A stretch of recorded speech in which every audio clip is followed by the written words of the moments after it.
ថ្ងៃនេះយើងនឹងសិក្សាមេរៀនថ្មីទាំងអស់គ្នាជានិយាយអំពី conditional clause អូខេអញ្ចឹងមេតាមើលប្រធានបទដែលគេឲ្យ use the first conditional to complete the sentence អញ្ចឹងគេឲ្យយើងប្រើជាមួយនឹង first conditional ដើម្បីបំពេញប្រយោគនៅកន្លែងនេះឥឡូវយើងមើលលេខ1ទាំងអស់គ្នាគេឲ្យយើងបំពេញពី have នេះនៅចន្លោះនេះឥឡូវដើម្បីងាយស្រួលនិងងាយចាំក្នុងការបំពេញវាឥឡូវយើងមើលclause នេះសិន clause ដែលពេញលេខសិនណា clause ដែលអត់មានចន្លោះអញ្ចឹងមិនថាយើងមើលនេះយើងមើល clause វាទម្រង់នេះគឺclause នេះគឺយើងហៅថា future simple អញ្ចឹងបើ clause ទី2នេះគឺជា future simple អញ្ចឹង clause ទី1ហ្នឹងគឺដាច់ខាតត្រូវតែជា present simple ខ្ញុំប្រើពាក្យ have មកបាទអញ្ចឹង if I have enough money I will buy a new skateboard បើសិនបើខ្ញុំមានគ្រប់គ្រាន់ខ្ញុំនឹងទិញក្តារ skateboard ថ្មីណាមួយទៀតជាមើល if you have your mother see បំពេញ B ដែរឥឡូវយើងមើល clause ទី1clause ទី1ហ្នឹងគឺទម្រង់ជា present simple ចា clause ទី2ហ្នឹងវាជា future simple បើកាលណា future simple វាប្រើជាមួយនឹង will ហើយបាទចឹងបើកាលណា will នេះវាជា modal verb អញ្ចឹងអាពាក្យ be នេះយើងបាច់បាយទេយើងដាក់ be ដដែលមកបាទ if you have your mother she will be very happy បើសិនជាអ្នកជួយម្ដាយរបស់អ្នកនាងពិតជាសប្បាយចិត្តជាមួយលេខ3 if Mary help in the kitchen she will get more pocket money បាទឥឡូវយើងមើលគឺ clause ពេញលេខនេះគឺជាទម្រង់ future simple អញ្ចឹងបើកាលណា clause ទី2នេះ future simple ហើយអាចចន្លោះនេះវាជា present ហើយដោយថាម៉េចដោយសារវាចូលលក្ខណៈនេះវាចូលលក្ខណៈ full conditional ហើយបាទ present បូកជាមួយនឹង future បូកជាមួយនឹង present តែប៉ុណ្្នឹងបាទចឹងយើងពេញពី have មកពី have ប៉ុន្តែដោយសារតែ Mary នេះវាគឺជាមនុស្សម្នាក់បុគ្គលទី3អញ្ចឹងវាជាថែមអក្សរ s ទៅលើវា if Mary have in the kitchen she will get more pocket money ចឹងមានន័យថាបើសិនជា Mary នេះជួយនៅក្នុងផ្ទះបាយនាងនឹងទទួលបានប្រាក់បន្ថែមបាទទី4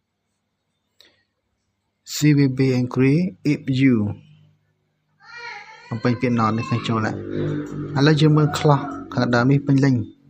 វាជា future simple អញ្ចឹងបើកាលណានេះ future ហើយអានេះជា present បើទៀតវិញក្នុងទម្រង់បរិស័ទអញ្ចឹងយើងពេញទម្រង់បរិស័ទចូលមកបាទជាប្រើពាក្យ done មកបាទអញ្ចឹងមានថានាងនឹងខឹងបើសិនជាអ្នកមិនប្រាប់ការពិតជាមួយលេខ5 you will have to walk if you អញ្ចឹងclause ពេញលេញនេះវាជា future simple ចានេះយើង present មកយើងពេញ present មកបាទមានន័យបំបាក់ពេញ present មកបើបតានេះអានេះជា future ជា present អានេះជា present future វាត្រឡប់មកបាទអញ្ចឹងអ្នកនៅដើរបើសិនជាអ្នកខកខានឡើងក្រុងណាលេខ6 if Tom at home he អញ្ចឹងវាថាគឺ clause ទី1នេះគឺជា present ចា clause ទី2ហ្នឹងដាច់ខាតវាទៅជា future ហើយធ្វើម៉េចឲ្យចូល for conditional អញ្ចឹងយើងបំពេញពាក្យវាមកហើយពាក្យ watch បាទស្រួលចាំងាយអញ្ចឹងបើសិនជាធំនៅផ្ទះគាត់នឹងមើលទូរទស្សន៍យើងជឿមើលបន្តទៀត the baby if you are quieter អញ្ចឹងកន្លែងនេះជាង the baby យើងមើល clause ពេញលេញគឺជាគេជា present simple អញ្ចឹងអានេះដាច់ខាតវាជា future ហើយបាទវាត្រឡប់មក sleep បាទអញ្ចឹងមេតាទីរត់នឹងគេងបើសិនជាអ្នកនៅស្ងាត់ស្ងៀមអញ្ចឹងណាលេខ3 if he is in San Francisco បាទអញ្ចឹងមានថា clause ទី1នេះគឺជា clause present ចានេះជា future ជាងដាក់មកបាទស្រួលចាំបាទអ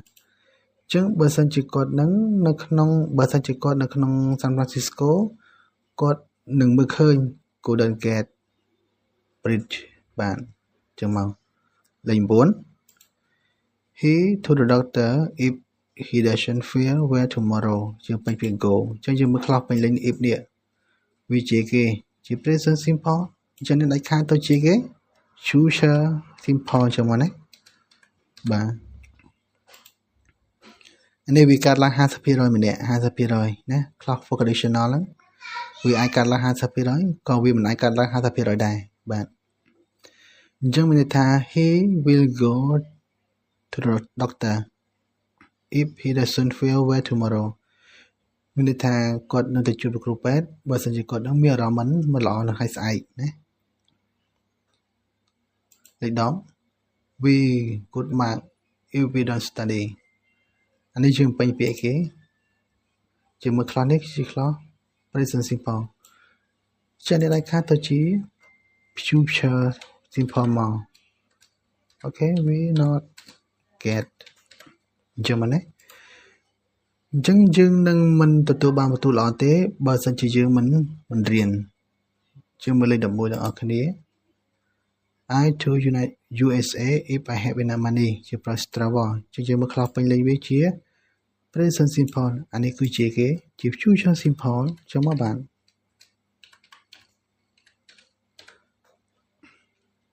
បាទអញ្ចឹងវាថាខ្ញុំនឹងធ្វើដំណើរទៅសហរដ្ឋអាមេរិកប្រសិនបើខ្ញុំនឹងមានលុយគ្រប់គ្រាន់ណាអញ្ចឹងមក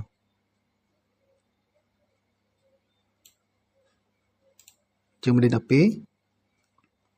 if they will try to Italy អញ្ចឹងវាថាយើងមើល clause ពេញលេញជា future simple ចា clause ទី2នេះគឺជា present បាទបើសិនជាពួកគេ